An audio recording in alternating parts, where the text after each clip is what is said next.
Moikka! Eli tänään me testattaisiin tällaisia ojia, jäitä, tällaisia. Ja nyt Eeli, testaappa yhtä jäätä. Tuolla toisella puolella.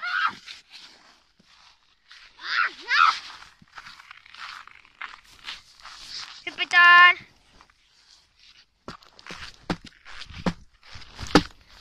Se ei mene paskaksi, voi hemmetti. No voi hemmetti. Täällä on niin kovat pakkaset täällä Turussa. Oho, täällä on joku vesi käynyt. Katsokaa, mitä vittu. Siis täällä on käyty viime kerrasta, eiks niin? Eli...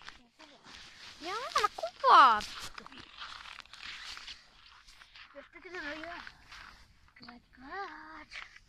No niin, nyt lopetetaan pelleily vaan.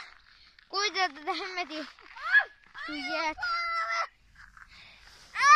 Vittu hyvä feikkaus. Hei, katsotkaa tää! Liukovesi uinii. Jei!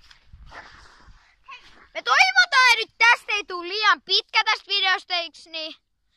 Tässä menty ekat 20 sekuntia ihan huonoa kuvausta ollut.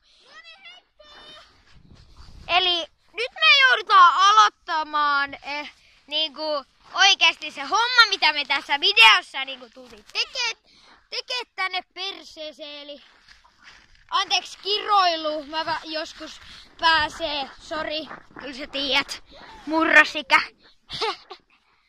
Mun kaveri on kyllä vähän monta vuotta nuorempi. Ja mä oon vähän sellainen murrosias. Eli... Eeli, meksä sen läpi? Eeli. Ajattelis mentäis ton läpi? Eeli. Mennäänkö? En mä kahdu sieltä. Ok, mut mä menen tän kameran kanssa, niin sit ne näkee millaista tää sun mennä läpi. Ok. Eli nyt me koitetaan mennä tästä läpi. Hyi hemmetti, tää haisee. Hemmetti. Ui saatana.